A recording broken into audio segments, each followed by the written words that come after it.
Urban Gothic by Pauline Kael from The New Yorker, October 30th, 1971, reprinted in Deeper into Movies. When Mayor Lindsay began his efforts to attract the movie production business, it probably didn't occur to him or his associates that they were ushering in a new movie age of nightmare realism. The Los Angeles area was selected originally for the sunshine, and so that the movie business hustlers, patent violators who were pirating inventions as well as anything else they could get hold of, could slip over the border fast. As it turned out, however, California had such varied vegetation that it could be used to stand in for most of the world, and there was space to build whatever couldn't be found. But New York City is always New York City. It can't be anything else. And with practically no studios for fakery, the movie companies use what's really here. So the New York-made movies have been set in Horror City. Although recent conflicts between the producers and the New York unions seem to have ended this urban Gothic period, the New York-made movies have provided a permanent record of the city in breakdown. Footnote: after 2.5 months, the 5 major companies signed an agreement with the unions, and production in New York was resumed.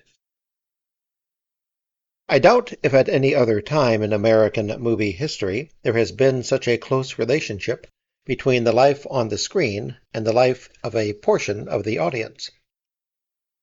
Los Angeles-made movies were not about Los Angeles. Often they were not about any recognizable world. But these recent movies are about New York, and the old sentimentalities are almost impossible here. Physically impossible, because the city gives them the lie.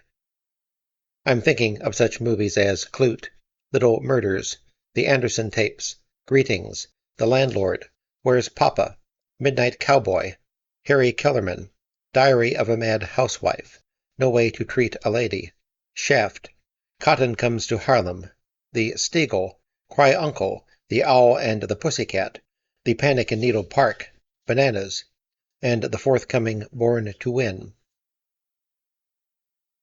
The city of New York has helped American movies grow up. It has also given movies a new spirit of nervous, anxious hopelessness, which is the true spirit of New York. It is literally true that when you live in New York, you no longer believe that the garbage will ever be gone from the streets or that life will ever be sane and orderly. The movies have captured the soul of this city in a way that goes beyond simple notions of realism. The panhandler in the movies who jostles the hero looks just like the one who jostles you as you leave the movie theater. The police sirens in the movie are screaming outside. The hookers and junkies in the freak show on the screen are indistinguishable from the ones in the freak show on the streets. Famous New York put-on artists and well-known street people are incorporated in the movies. Sometimes they are in the movie theater, dressed as they are in the movie, and sometimes you leave the theater and see them a few blocks away, just where they were photographed. There's a sense of carnival about this urban crisis city. Everyone seems to be dressed for a mad ball.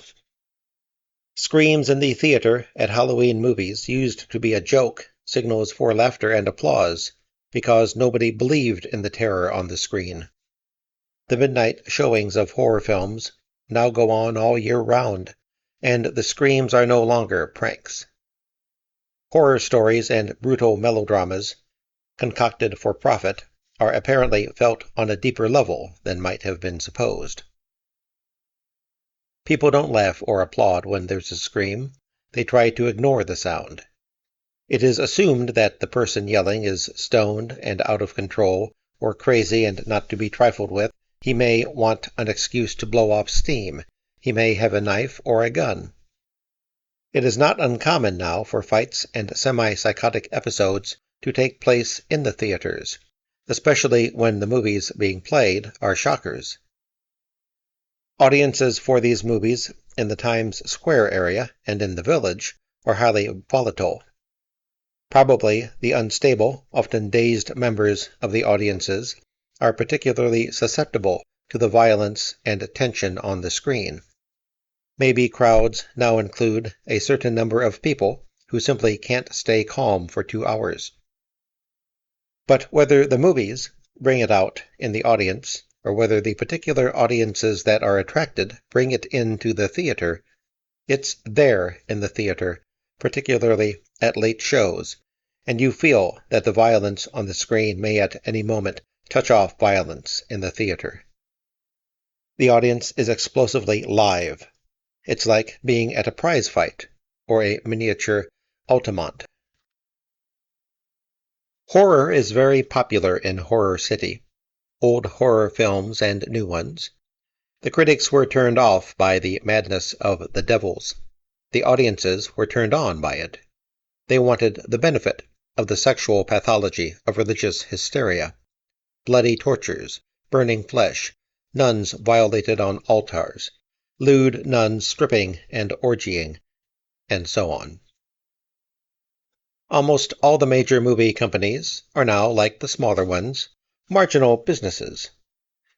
The losses of the American film industry since 1968 are calculated at about $525 million. Besides Disney, the only company that shows profits is AIP, the producers of Ghouls on Wheels schlock pictures, who are now also turning out movies based on Gothic classics. I don't believe that people are going to shock and horror films because of a need to exorcise their fears. That's probably a fable. I think they're going for entertainment, and I don't see how one can ignore the fact that the kind of entertainment that attracts them now is often irrational and horrifyingly brutal. A few years ago, The Dirty Dozen turned the audience on so high that there was yelling in the theater and kicking at the seats. And now, an extraordinarily well-made new thriller gets the audience sky high and keeps it up there, The French Connection, directed by William Friedkin, which is one of the most New York of all the recent New York movies. It's also probably the best-made example of what trade reporters sometimes refer to as the cinema du zap. How's this for openers? A peaceful day in Marseille. A flic strolls into a boulangerie, comes out carrying a long French bread, and strolls home. As he walks into his own entranceway, a waiting figure in a leather coat sticks out an arm with a .45 and shoots him in the face, and then in the torso. The assassin picks up the bread, breaks off a piece to munch, tosses the remainder back onto the corpse. That's the first minute of The French Connection. The film then jumps to New York and proceeds through chases, pistol whippings, slashings, beatings, murders, snipings, and more chases for close to 2 hours. The script, by Ernest Tidyman, who wrote Shaft, is based on the factual account by Robin Moore, of the Green Berets, of the largest narcotics haul in New York police history until the recent Jaguar case. The producer, Philip D'Antoni, also produced Bullet, and the executive producer was G. David Shine of Cone and Shine. That's not a creative team, it's a consortium. The movie itself is pretty businesslike. There are no good guys in this harsh new variant of Cops and Robbers. The French Connection features the latest model sadistic cop, Popeye, played by Gene Hackman.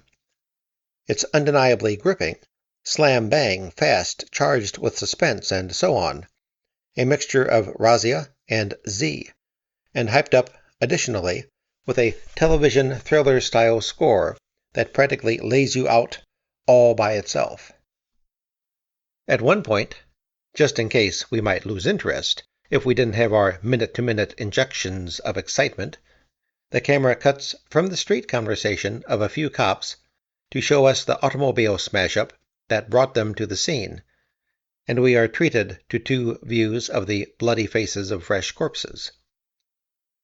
At first, we're confused as to who the victims are, and we stare at them, thinking they must be characters in the movie. It takes a few seconds to realize that they bear no relation whatsoever to the plot. It's no wonder that The French Connection is a hit. But what the hell is it? It uses 86 separate locations in New York City, so many that it has no time for carnival atmosphere. It crashes right through. I suppose the answer we're meant to give is that it's an image of the modern big city as Inferno, and that Popeye is an existential hero. But the movie keeps zapping us. Though The French Connection achieves one effect through timing and humor, when the French Mr. Big, played by Fernando Rey, outwits Popeye in a subway station by using his silver-handled umbrella to open the train doors. Most of its effects are of the psycho-derived blast-in-the-face variety. Even the expert pacing is achieved by somewhat questionable means. The ominous music keeps tightening the screws and heating things up. The noise of New York already has us tense. The movie is like an aggravated case of New York. It raises this noise level to produce the kind of painful tension that is usually described as almost unbearable suspense. But it's the same kind of suspense you feel when someone outside your window keeps pushing down on the car horn, and you think the blaring sound is going to drive you out of your skull. This horn routine is, in fact, what the cop does throughout the largest chase sequence. The movie's suspense is magnified by the sheer pounding abrasiveness of its means. You don't have to be an artist or be original or ingenious to work on the raw nerves of an audience this way. You just have to be smart and brutal. The high-pressure methods that one could possibly accept in Z, because they were tools used to try to show the audience how a fascist conspiracy works, are used as ends in themselves. Despite the dubious methods, the purpose of the brutality in Z was moral. It was to make you hate brutality. Here, you love it. You wait for it. That's all there is. I know that there are many people, and very intelligent people too, who love this kind of fast-action movie, who say that this is what movies do best, and that this is what they really want when they go to a movie. Probably many of them would agree with everything I've said, but will still love the movie. Well, it's not what I want, and the fact that Friedkin has done a sensational job of direction just makes that clearer. It's not what I want because it fails, it doesn't fail, but because of what it is. It is, I think, what we once feared mass entertainment might become, jolts for jocks. There's nothing in the movie that you enjoy thinking over afterward, nothing especially clever, except the timing of the subway door and umbrella sequence.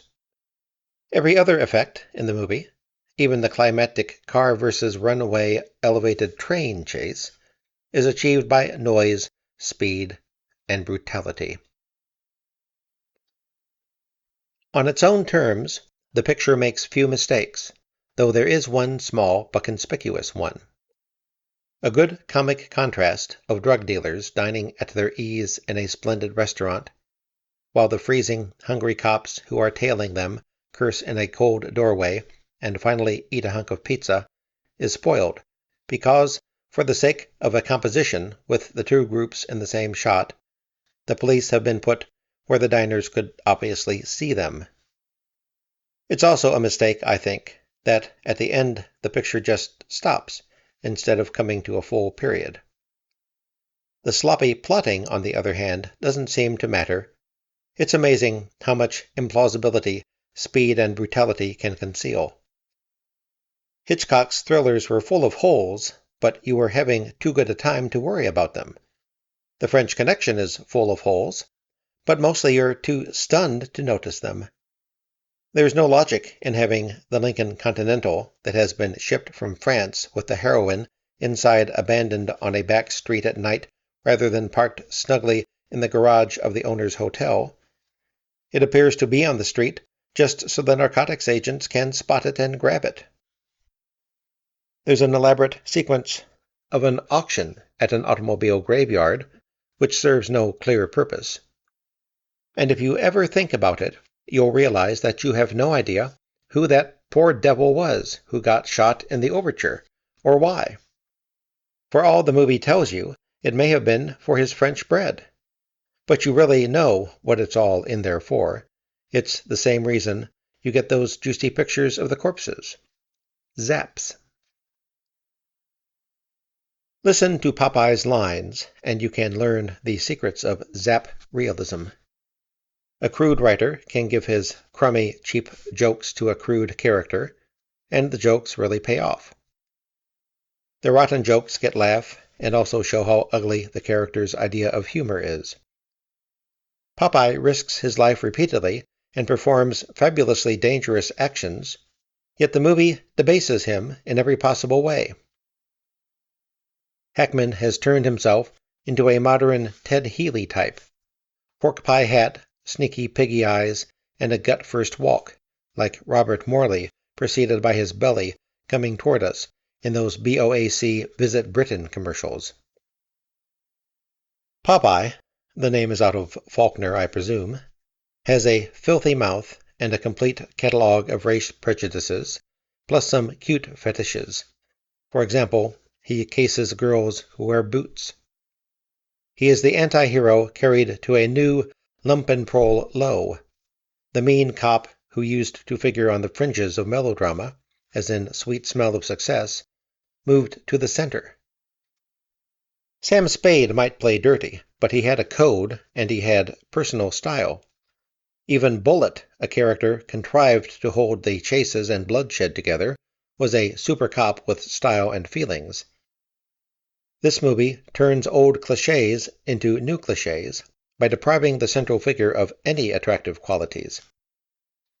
Popeye is insanely callous, a shrewd bully who enjoys terrorizing black junkies, and the film includes raids on bars that are gratuitous to the storyline, just to show what a subhuman son of a bitch he is.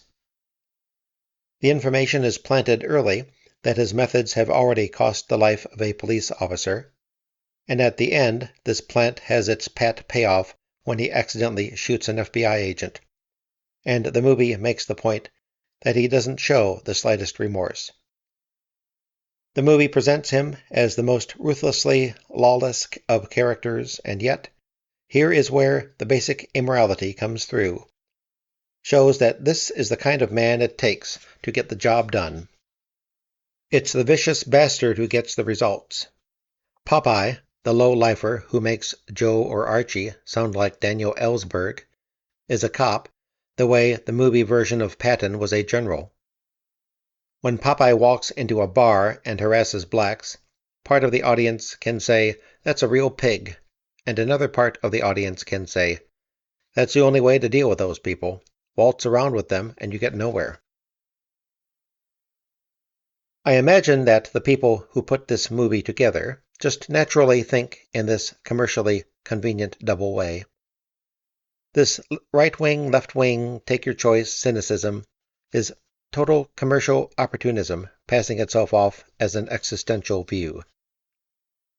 And maybe that's why Popeye's determination to find the heroine is not treated unequivocally as socially useful, but is made obsessive. Popeye's low character is used to make the cops and robbers melodrama superficially modern by making it meaningless. His brutality serves to demonstrate that the cops are no better than the crooks. In personal style and behavior, he is in fact deliberately shown as worse than the crooks. Yet, since he's the cop with the hunches that pay off, the only cop who gets results, the movie can be seen as a way of justifying police brutality. At the end, a Z-style series of titles comes on to inform us that the dealers who were caught got light sentences, or none at all. The purpose of giving us this information is also probably double.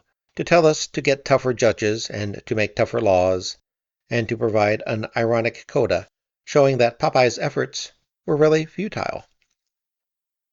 A huge haul of heroin was destroyed, but the movie doesn't bother to show us that.